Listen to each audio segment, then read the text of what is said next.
morning, everyone. I am Julia Pernay. I am with the Tucson Guitar Society, and I am here with Professor Tom Patterson of the Bolton Guitar Studies program to welcome the great Berta Rojas as our guest this week. What a thrill to have you back with us, even virtually. I'm so happy to be here, Julia. Those of you who were at her concert, boy, when was that, Berta? 2017, I think. Oh my God. Berta was kind enough to fill in when Odair Assad had to withdraw from his concert due to some medical issues. And she was on her way to Montevideo, I believe, and agreed to swing by, give us a concert and a master class. And what a great experience that was. A beautiful, warm, and charming tone. And it was a revelation to watch her teach. I think everybody was thrilled with that. So she's just fantastic. And when you look at her bio, you understand where all of this comes from. She shares a birthplace with the composer who wrote the music you just listened to. Yes, that you just listened to. She comes from Paraguay. She's now living in Boston, teaching at Berkeley. And if you look at her bio, she has some amazing awards, including several honorary doctorates. And I think the title that I love the most is Illustrious Ambassador of the Musical Arts. Isn't that great? I think that's fantastic. She is also a fellow of the Kennedy Center for Performing Arts and has received 3 Latin Grammy nominations for her ensemble work. And that video that you just listened to is a great example of how wonderfully musical she is when playing with somebody else, even separated physically from them. So please welcome Berta Rojas. Yay. So Berta, we met for the first time when you came here to Tucson. Yeah. Oh, Oh, that's great. It was unbelievable. So, Julia, first, let me thank you for having me here. I had the most beautiful memories from my visit to Tucson and the wonderful students and guitar program that you guys have built there. I talk about you all the time because you're one of my top references, yeah, for music education for guitar instruction around the United States and in the world. And so many things happen when you go and visit some places because you just don't go and play a concert. You try to make friends. You try to learn from your new friends, and you try to maintain the relationship going, you know, when you find people that you share so many things with, and that was the case with you. So when I had an invitation, a very precious one, to play in London, you were so gracious to come and join me, and Absolutely. it was really, really beautiful. So thank you, Julia, for that. Those pictures that we were seeing at, it was from that visit to London together. This was when Berta was invited to play with John Williams in the Globe Theater. What a night that was. What a fantastic night. And I will never forget when you went to rehearse with him at his home. And afterwards, there was a knock on my hotel room door, and Berta's smile would have filled London Bridge. Unbelievable how excited she was. Remember that? It was fantastic. Absolutely, and it's even hard for me to talk about it. You see. So, So yeah, he was wonderful with you, wasn't he? Really, really warm and a beautiful collaboration resulted out of that. yes, yes. But it also brings sad memories for. I was invited to play with him before, and I had to cancel because of cancer, you know. So when I was re-invited, it meant that I was good enough to go and play. You know. I know it took you quite a while to come back from that medical episode. I think Yeah. one of the big problems was your nails. having to grow back after the chemo. Yes. These are things that you don't, that from the outside are not obvious. I mean, you looked great, but it took some time for your nails to be strong enough to I really think that play the way you wanted to play. only last year I started playing with my nails again. It took a really long time. That was the last part of recovering, you know. Yeah, Mhm. sorry for this, but Yeah, we're all emotional these days. this is why we love you, Berta. Sorry. This kind of emotion shows in your music. Thank you Well, very much. one of the things I thought was really interesting in watching you and John at that concert is that both of you have really explored and made a tremendous contribution to the understanding of the music of Barrios.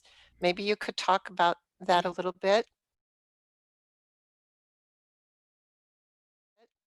So John Williams, I think, was the artist that brought Barrios to life, I think. Yes, there were many people that were playing his music, but it was just two or three pieces. Alirio Diaz was playing the Paraguayan dance and one more piece, and some other players like Sila Godoy were playing his music. But when he found the bulk of Agustin Barrios' music and started browsing on it, he found so many pieces that were just so beautiful. He said, "Why nobody plays them? I'm gonna record a whole album of Agustin Barrios' music." It was the 70s, and he did that.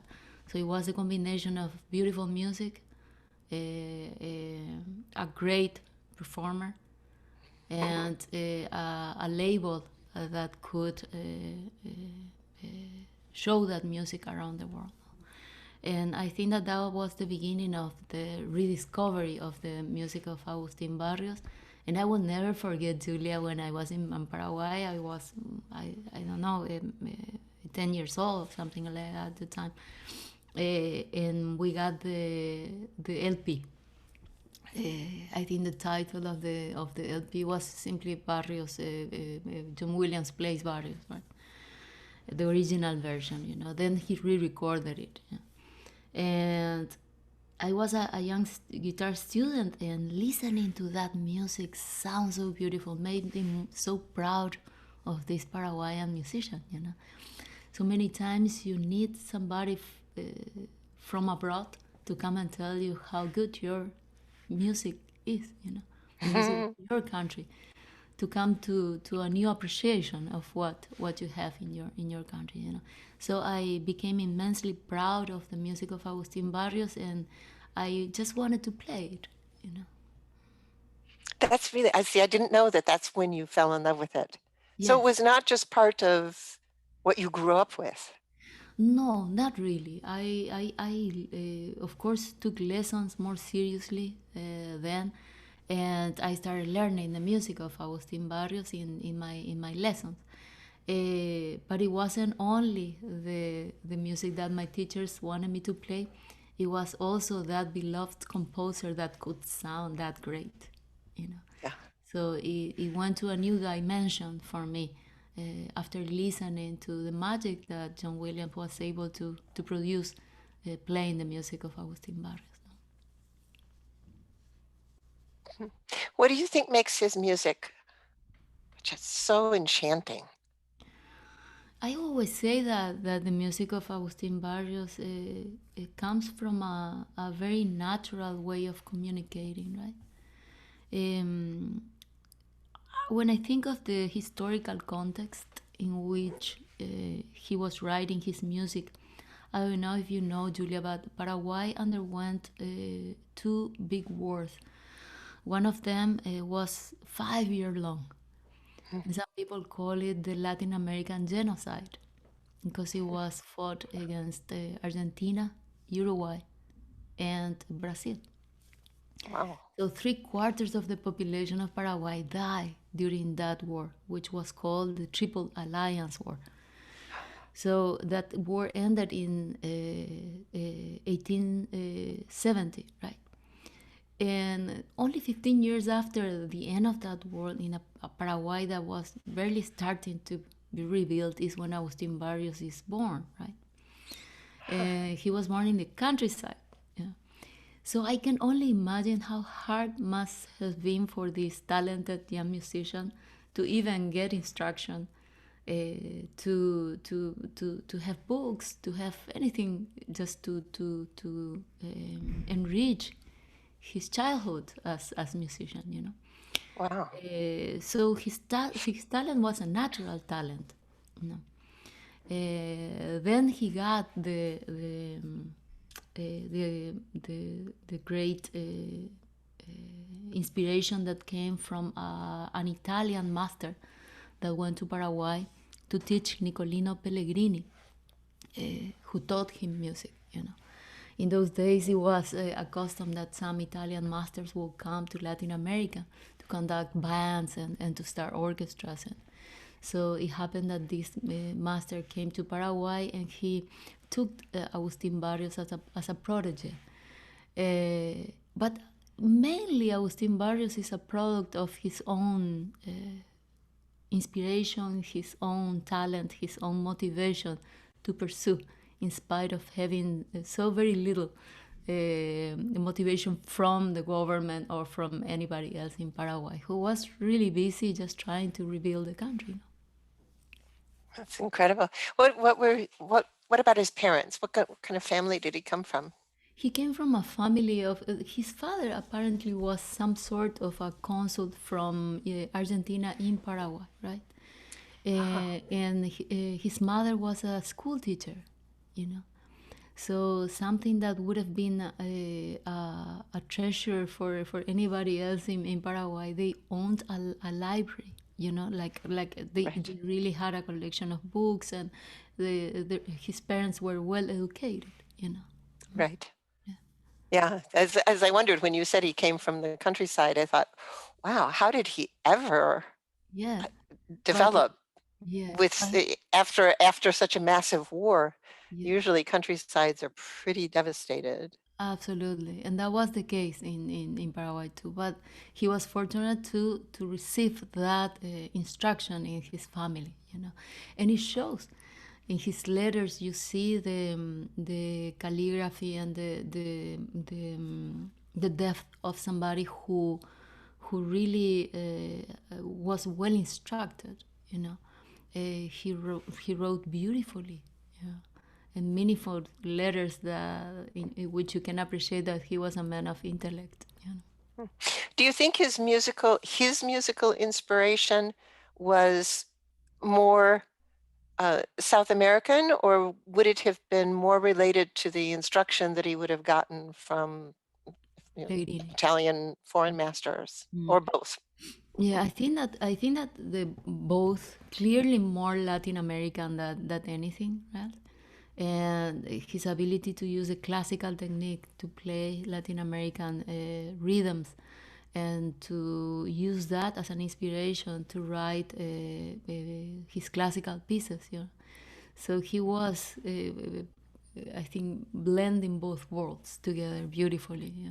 And that also helps to love his music the way audiences do, no? Audiences really just eat it up. It's so it's a wonderful combination of being accessible but being really rich Yeah. and, And virtuosic also. He's and a virtuosic. virtuoso of the guitar.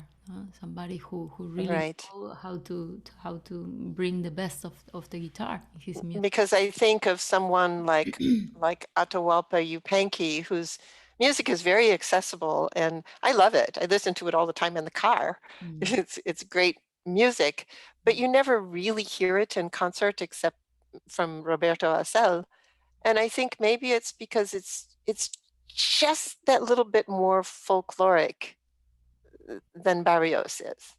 So Yeah, it lacks that complexity and depth. absolutely. Yes, I admire Atahualpa Yupanqui. Yeah. So Oh, we it's we, lovely we music. share we share that, Julia. We have that in common, huh? And it's wonderful that you bring his name here.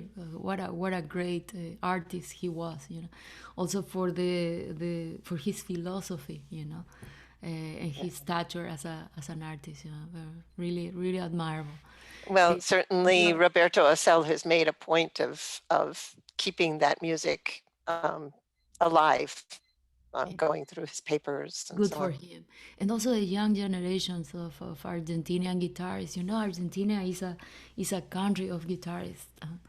They actually have the biggest guitar festival in the world in Argentina, 26 editions of the Guitarras del Mundo festival, you know.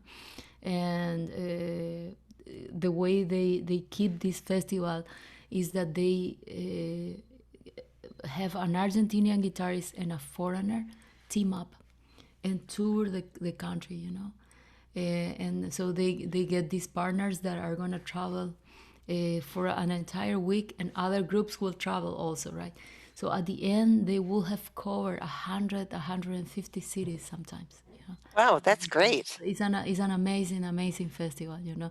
So there's an idea for you, Julia. Yeah, I was gonna say, Tom, don't you think that would be really great for us to sponsor? Send somebody for that? I think it would be cool.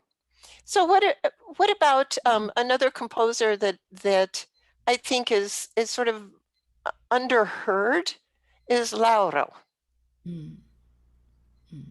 I And what mean, a beautiful composer too, you know. And when I heard this story that Lauro was listening to the radio one day, and he listened to the guitar played so beautifully. And he said, "I have to play that instrument." Yeah. And it was Barrios playing live on the radio. oh, that's fun. So see how things connect, no? That's So a great story. another so inspired composer and just beautiful music, you know. We should play more of Lauro, I think.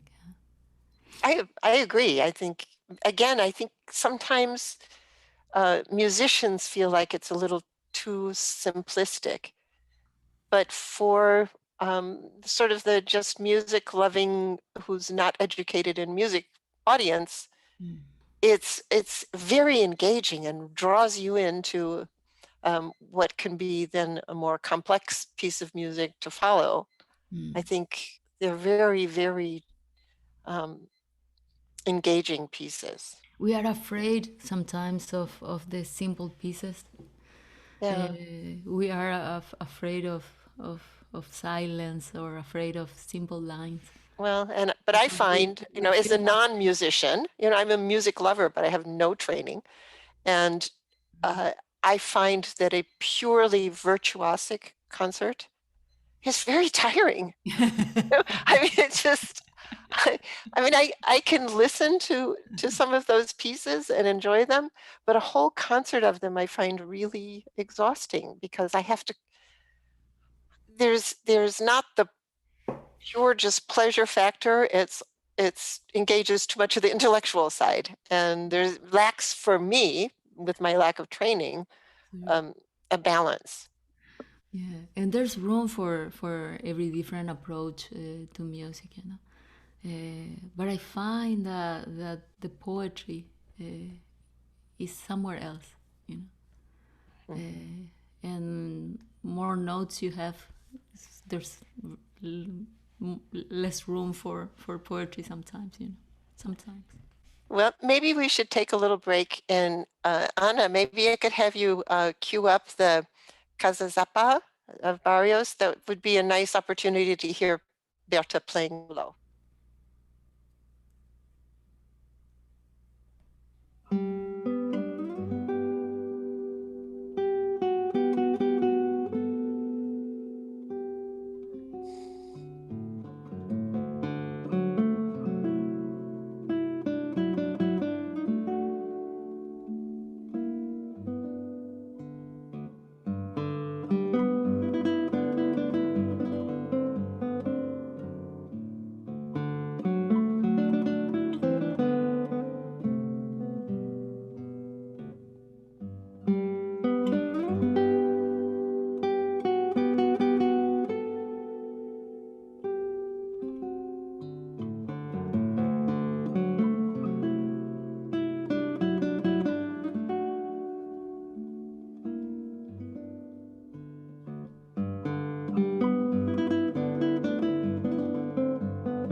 Just fantastic.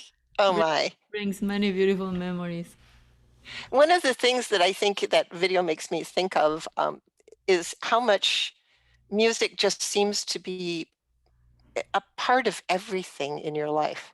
It's just, it's a natural part of you. You're not just a performer. Music is part of your life every day, every bit of the day. I think of the very first time we met, and you were at my house, and my friend Fernando was visiting from Spain, and I was cooking dinner, and you were sitting at the dining room table plucking away, and Fernando was pulling up music on his phone and singing, and you were playing while I cooked. And it was just such an organic and natural enjoyment of music as a part of life, not as a part of performance. And we were singing boleros, right? Yeah, that's fabulous. So Fabulous. It's a great memory for me. a great memory for me too. And This your is why everybody should be involved in a guitar society. those are the moments that we treasure, Julia, especially these days that we cannot leave our homes, right? those memories are what keeps us alive, no?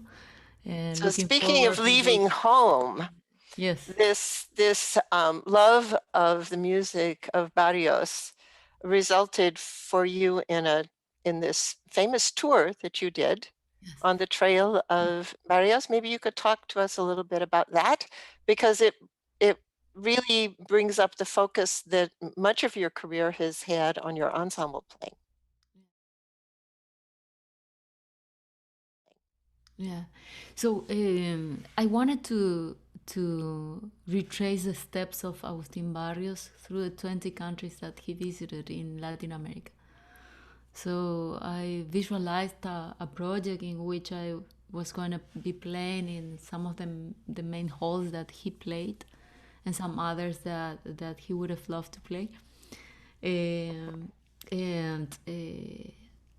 I decided that it would be a good idea to invite, just to bring that aspect of the popular side of Agustin Barrios' music along with the classical side, to invite somebody of the stature of Paquito de Rivera, who can play classical and popular music at the same time, no? Who understand Latin American music like nobody else.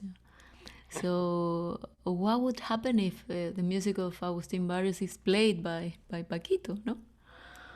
And there we go. I sent him an email, and he said, "Call me." So I called him, and he said, "Well, chica, vente el viernes que te espero a comer unos frijoles conmigo. So come on Friday that we can have some frijoles together." And that was the beginning of it. He loved the music of Agustin Barrios.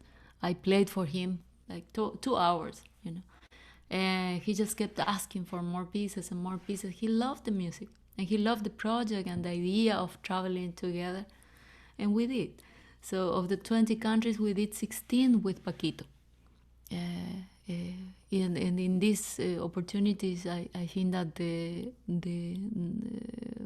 sensitivity of a good arranger that we had the privilege to have in Mauricio Pinchi Cardoso Campo helped us preserve the music of Agustin Barrios and incorporate organically, as you said, the improvisatory nature of Paquito's performance.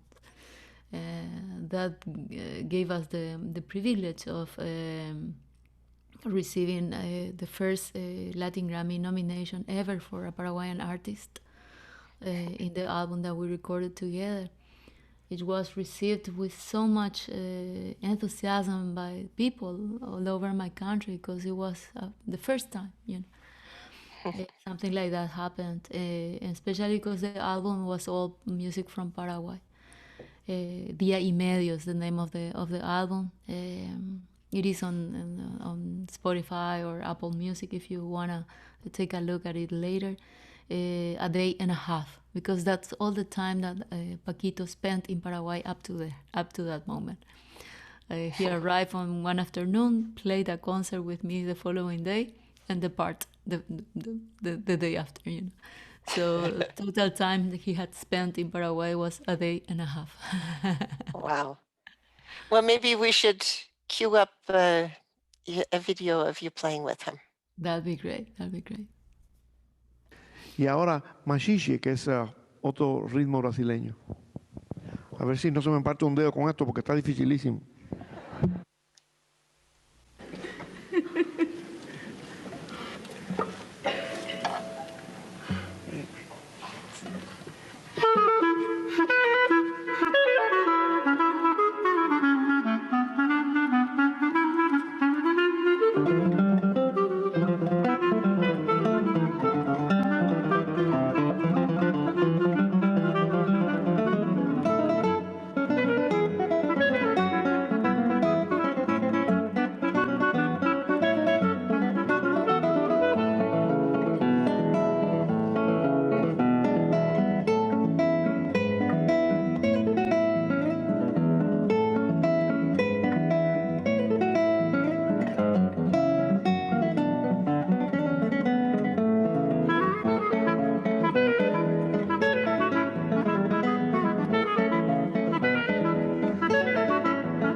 We were on Wow. fire.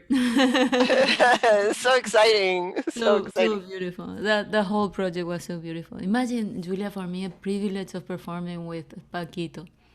No words. No words can describe that. You know, it was growing all the time. You know, and always having so much fun. Because for him, That shows.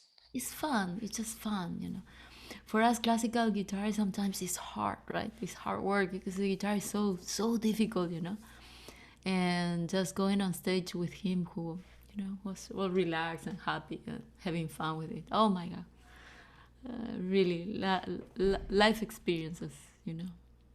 That's interesting because watching you, I can see the fun, and I'm wondering if that experience has to do with your current enthusiasm for jazz. I should tell our listeners when I spoke with Berta a few weeks ago, just to kind of check in with her, see how she was doing with the COVID shutdown and all of this stuff. And she said, well, I've started playing jazz. I'm taking lessons and I'm learning how to play jazz. And I was blown away. So I wonder if that's been something kind of in the back of your mind since that tour. It was always, ever since I was a child, I wanted to learn. Ah, I kind of have a good ear, so I can play popular music by ear, but I wanted to know more, you know. So when I came to Berkeley, then I decided this is my opportunity to really learn this, you know. And I've been taking lessons since I came here, but I didn't have the opportunity to practice much because you know, Julia, being sometimes on the road, not as much, right? But I do have a pretty active career, you know. And so normally I would teach Tuesdays, Wednesdays, Thursday. I would come home, just do my things, pack, and on Friday I was almost always traveling, you know, playing a concert on Saturday, teaching a master class on Sunday, and coming back at night at home, yeah. So I didn't really have a lot of time to practice. I was attending my lessons, but I didn't put a lot of time on that, you know. So when the pandemic happened and we were sent home, so then I suddenly had time for that. So I went just back and re-listened to all my lessons and took notes and started arranging and practicing and improvising a little bit. And oh my God, it's so much fun. It's so much fun. It's hard work, huh? It's hard work. Just learning everything that goes with it, you know, transcribing solos and working on all the things that jazz musicians do. I am a beginner, but a very happy beginner playing jazz, you know. do you find it's impacting your classical guitar? I hope happily. I hope it will impact in a good way. It also does because I see now so many things that I didn't see before, like so many harmonies that I didn't see them as being from the chord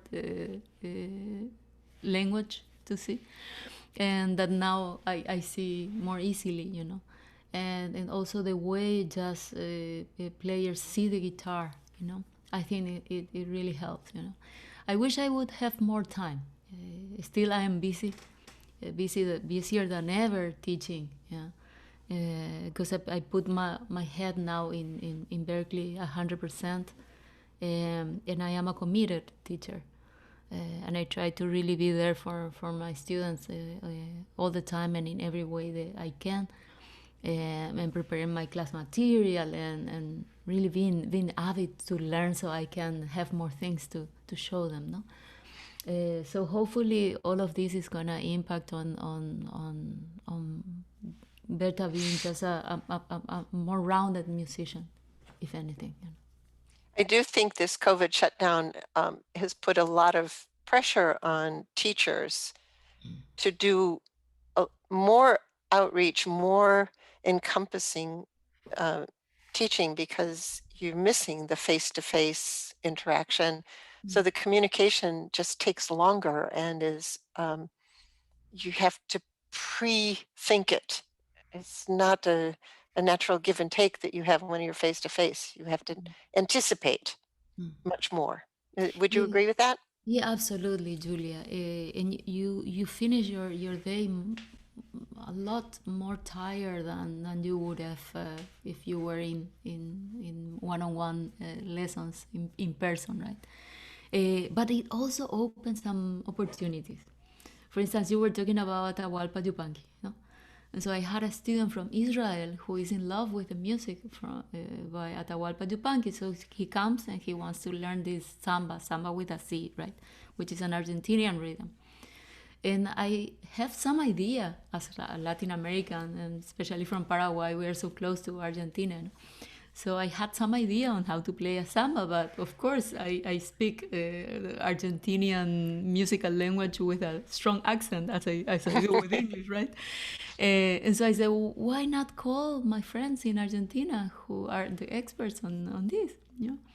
And so I called my friend Ernesto Mendez, who's a wonderful folk guitarist in Argentina, and I told him, can you teach my student how to play a samba? He said, I'll be happy, I'm here at home, doing nothing. Yeah? And so that day in which we did that with Ernesto opened a door for me. My friends in the guitar world, they are all open. Our friends are all open, and they are anxious to share. So when my student from Israel met Andres in a virtual classroom from Berkeley College, me being in Boston, it was an opportunity to unite the world and to put in contact two people, one that was eager to learn and one that was the expert, And my purpose there was just to be the bridge. Well, exactly. That's what Tom and I have found, right, Tom? Unbelievable that we've reached out to people and everyone has been just wonderful about participating in this series. Yeah, absolutely. So now my student knows firsthand how to play an Argentinian samba. It was something so specific, and we had the answer for that, So it opened new doors, Julia, and I'm happy with that. Yeah. So back to your tour, you said that Paquito did 16 of the 20 countries with you. I know you also have some ensemble work with Gilberto Gil. Was he part of that tour, or was that separate? No, that was another project, my last album, in which I went to a very popular path, right? I'm not sure that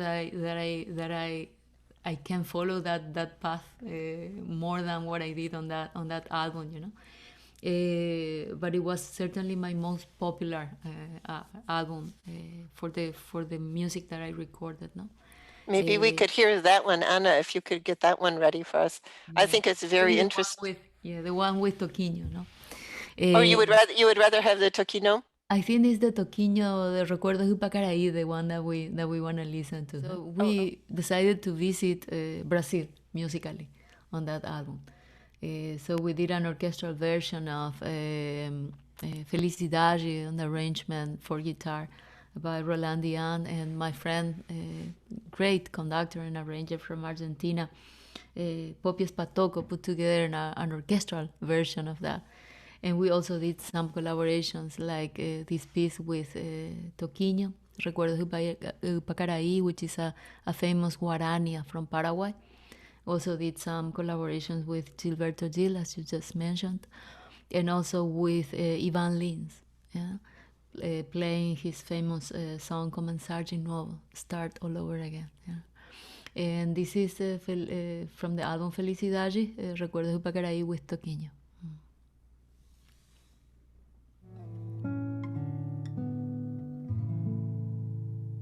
Una noche tibia nos conocimos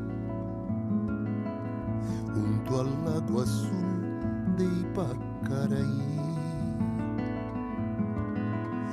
Tú cantabas triste por el camino, viejas melodías en guaraní, y con el embrujo de tus canciones iba renaciendo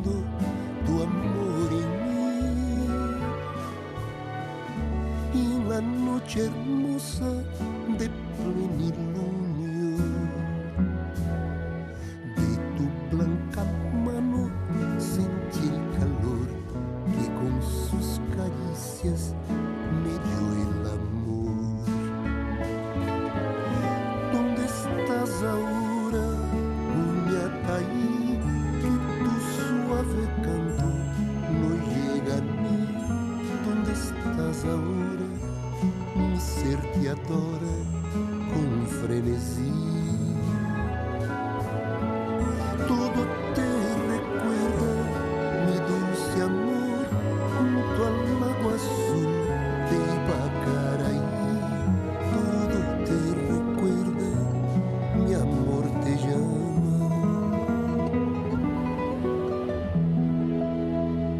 Cuñataí.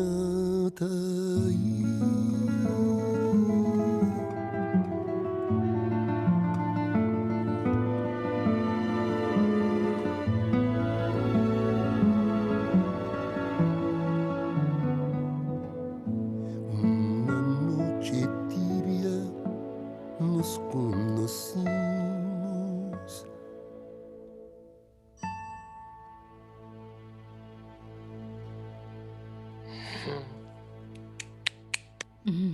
Wow, stunning. So beautiful. Beautiful memories. Yeah, that. Is there something special about working with a vocalist as opposed to a different instrument? Ah, it's so beautiful, Julia. It's so beautiful. It's the most privileged instrument, in my opinion, the voice, you know. And I just wish I could sing more. I try to sing with the guitar, and I try to sing my lines to know what I want to do with them, no? But I think it's just the most beautiful instrument, yeah. Nothing compares. Nothing compares.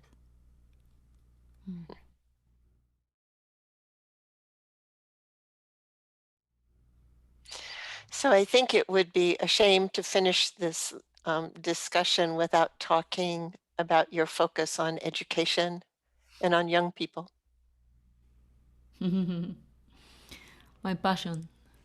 Mm, My exactly. passion. I was having a conversation the other day with a student of mine, and he said that sometimes he feels that he's a bit selfish, all the time invested in perfecting his art as guitarist when there's so much to do in the world, like social work, like imagine what's happening with the world, with el medio ambiente. I don't know the word for that now. Escaping. With the warm and everything that's going on, With the environment. With environment, yeah. Thank you for that. And so I feel that I need to do something else, Berta. I say, why don't you combine the two things?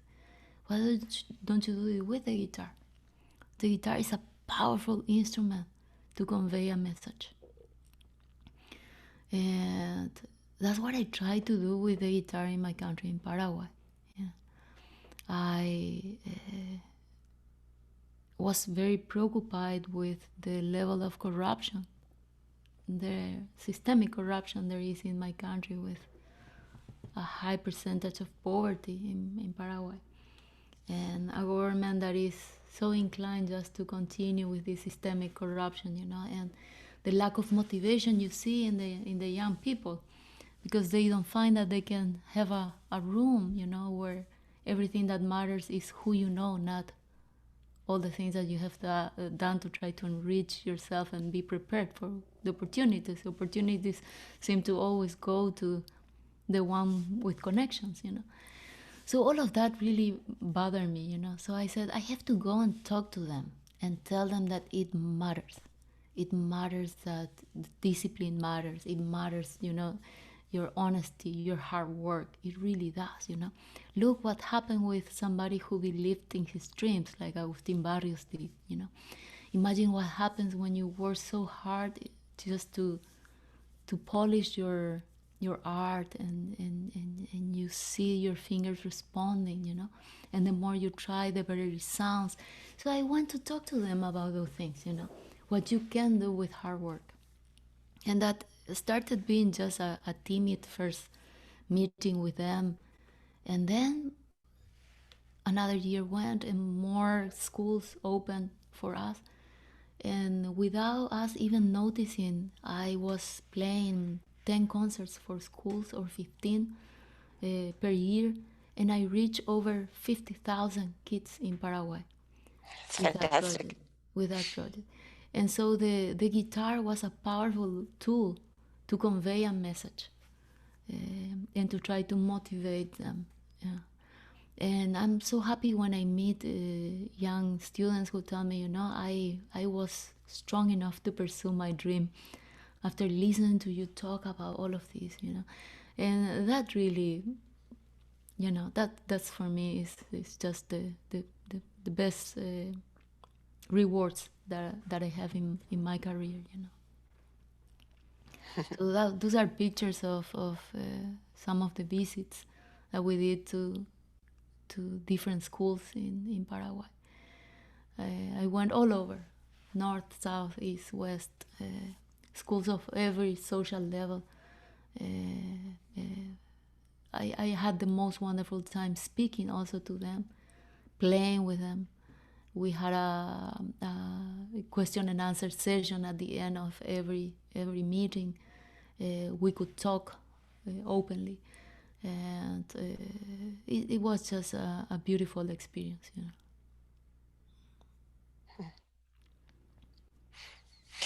Maybe you could talk some about this. Did you call it a festival or a competition where you would have the students come in and get to know each other from different areas? That was another of my projects, which is the Ensemble Purorú.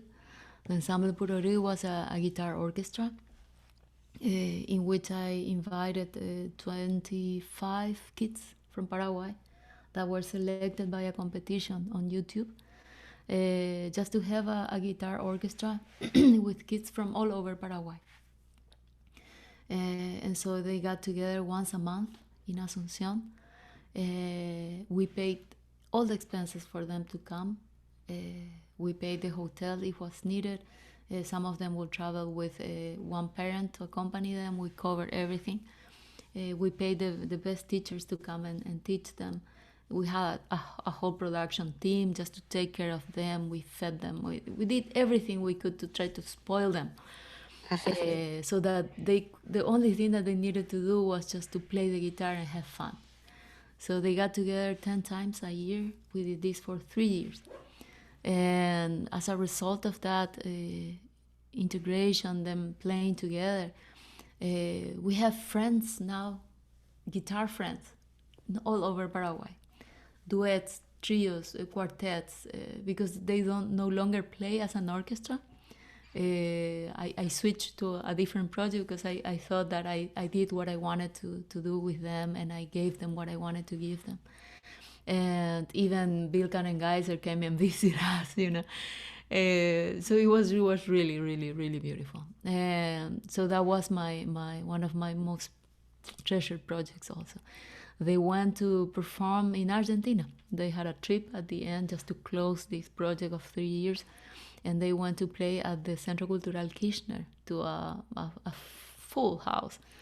And they gave these kids a standing ovation. And they play the music of even Ginastera. They play the Malambo, the Ginastera at the Centro Cultural Kirchner. Beautiful, beautiful. Mm-hmm. That's fantastic. Mm-hmm.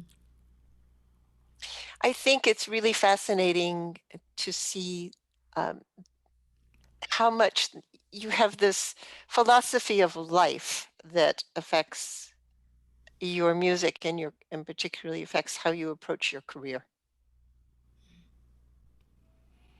It's beautiful to see. Thank you, Julia. Thank you, Julia. I think the more we share, the more we receive back. So that's what I want to do. I want to just share as much as I can. And what I receive in return is just so much more. Mm. Well, I think we receive an awful lot from you. Thank you.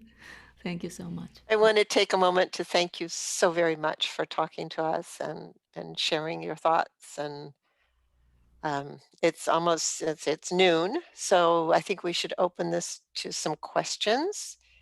And I think Tom probably has a few. He was really excited that you were going to talk some about Barrios. I'm sure you have a few little things. And please, those of you who are listening, if you would like to send some questions to chat, we will have Berta address them for you.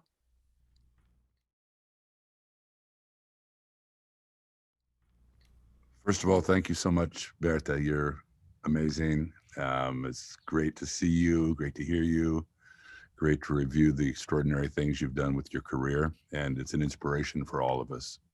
Thank you so much, Tom. And just as a side with Antonio Lauro, there's a festival, Antonio Lauro, going on right now by a Venezuelan guitarist being produced in Colombia. And yesterday I did a talk there. David Russell has recorded a new piece from Sergio Assad called Lauro's Portrait. And it's for a documentary on Lauro. The COVID is kind of delayed things, so we're not sure when it's going to come out, but it's actually quite a wonderful piece. So I think we're going to see, obviously, when David plays stuff, people start listening, and and it's a really cool piece Sergio wrote that's quite a tribute to Lauro. So I think we're going to see an uptick in the interest in Lauro. I'm happy to hear that, and I'm looking forward to listening to a new piece by Sergio. He's a true master, we all admire him. And the combination of Sergio's music in the hands of our beloved David Russell can only give us so much joy, to listen. Let's see here. Edwin Guevara. Thank you for sharing with everyone, dear Berta. 2 questions for you. What are the musical and technical elements that Latin American music brings to the universal guitar? Do you know the music of Gentil Montaña? Of course. Colombian composer who was considered by Classical Guitar Magazine as the new Agustin Barrios. Thanks a lot. I had the privilege of meeting him when I visited Colombia, and oh my God, what an amazing guitarist and composer he was. And I think that there's some, I would say frescura, but I don't know how to say that in English, that Latin American music brings.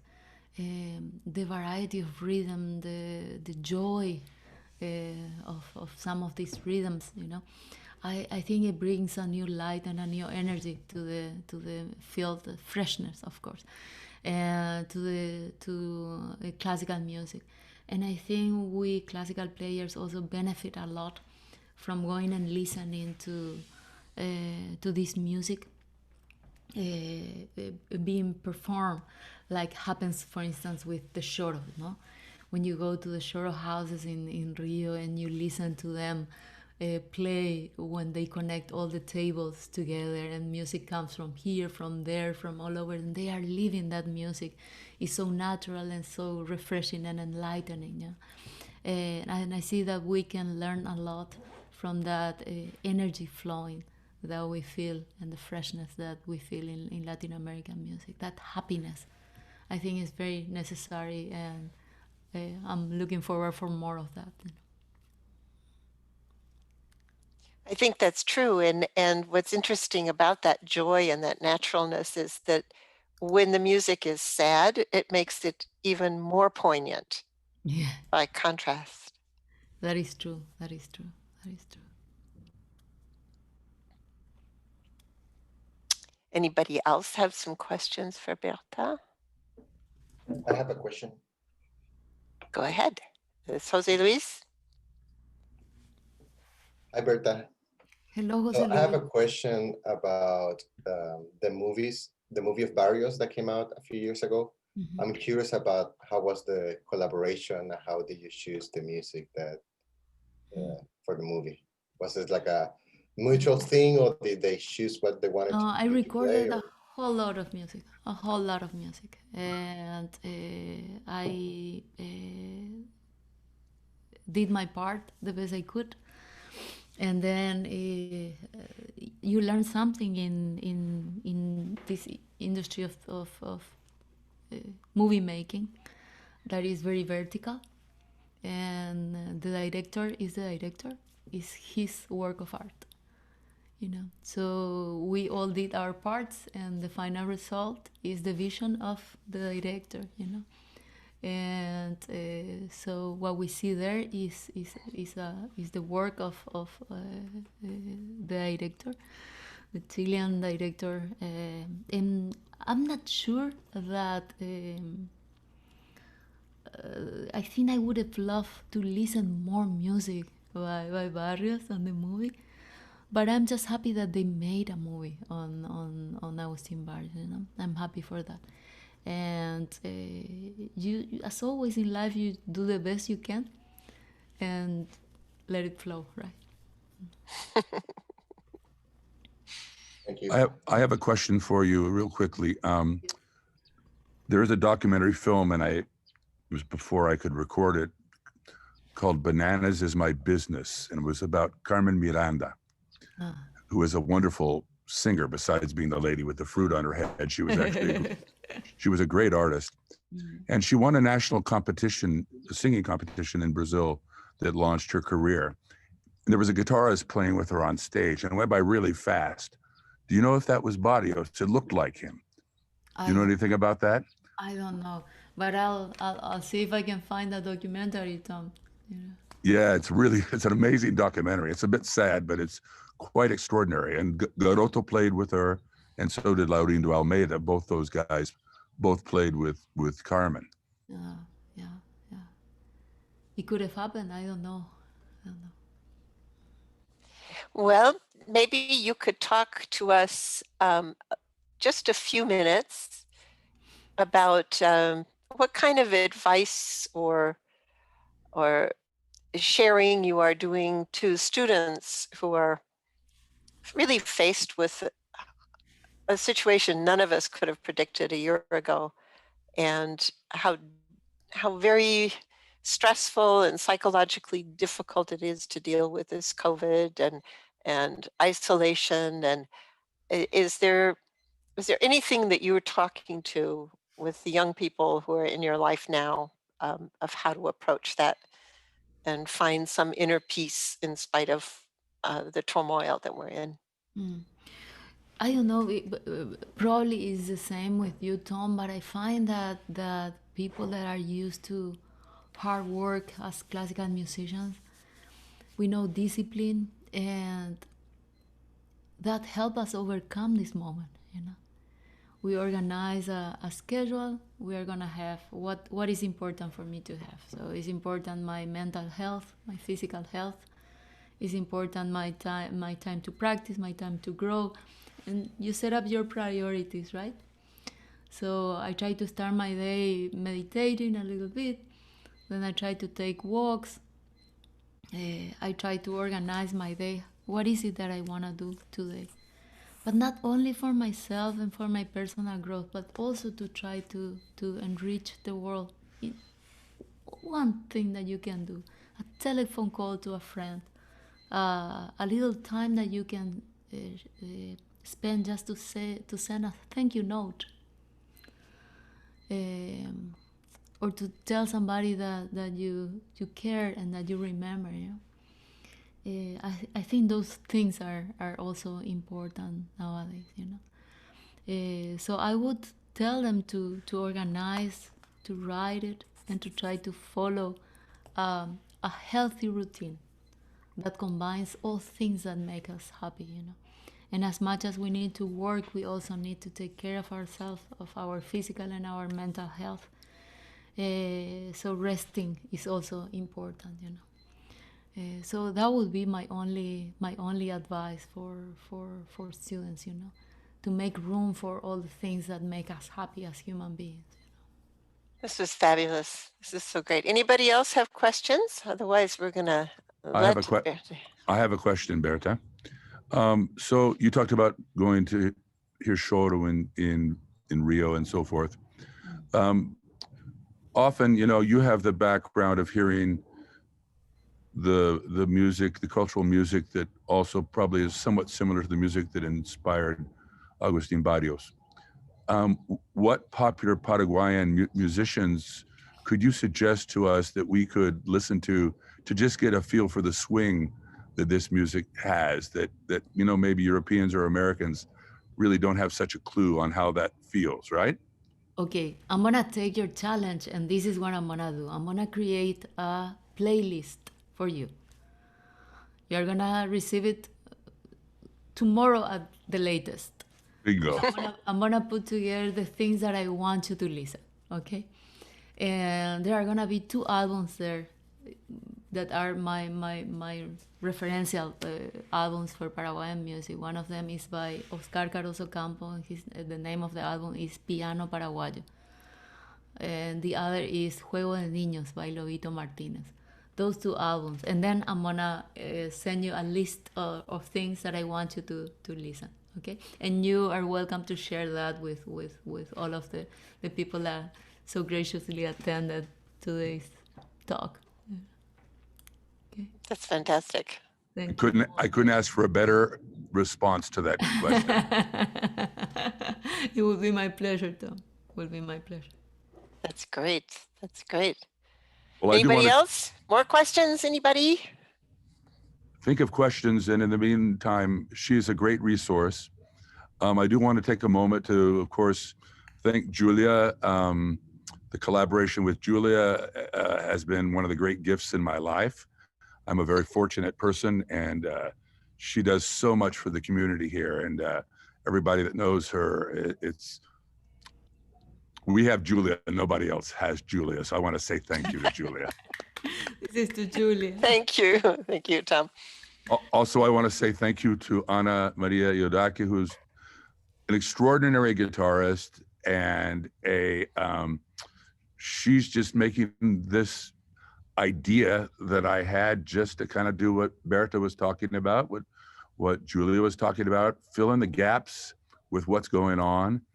And she makes it happen, as Berta can say. And I just want to really be really out front about how grateful I am to both Ana and Misael, who have done extraordinary amount of work putting this together, creating the invitations, putting the videos together after the fact, and so forth.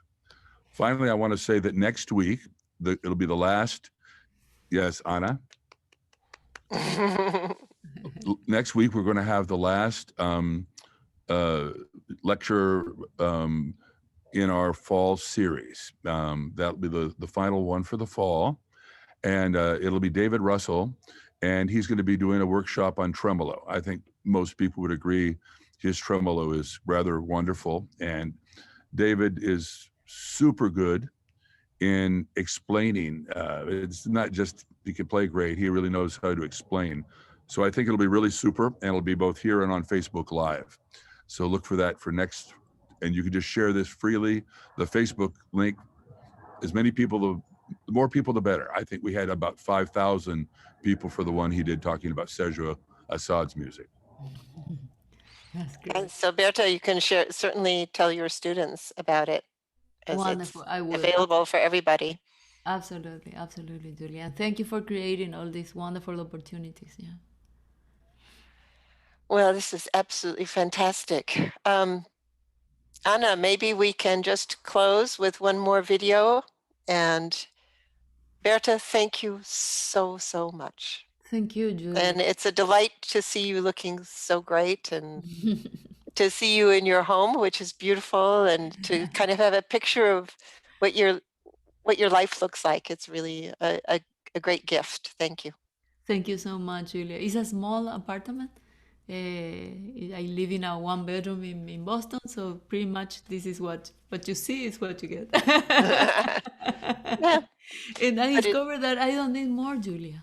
I don't need more. Happiness for me happens inside, so I don't need more. Well, I know you told me that you sold your house in I sold my house in Paraguay. Yes. Yeah. But that must be a relief not to have to try to care for a house when you can't travel. Absolutely, absolutely it is. But it's also part of the same philosophy, you know.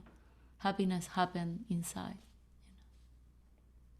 Yes, if you look for happiness outside, it never works. That's- Okay. Thank you again. Thanks, everybody. And here is one final video I think you'll enjoy.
So fantastic.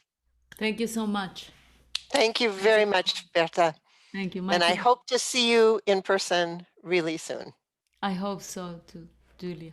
Take care. See you, Tom. See you, Ana Maria. Thank you, everybody.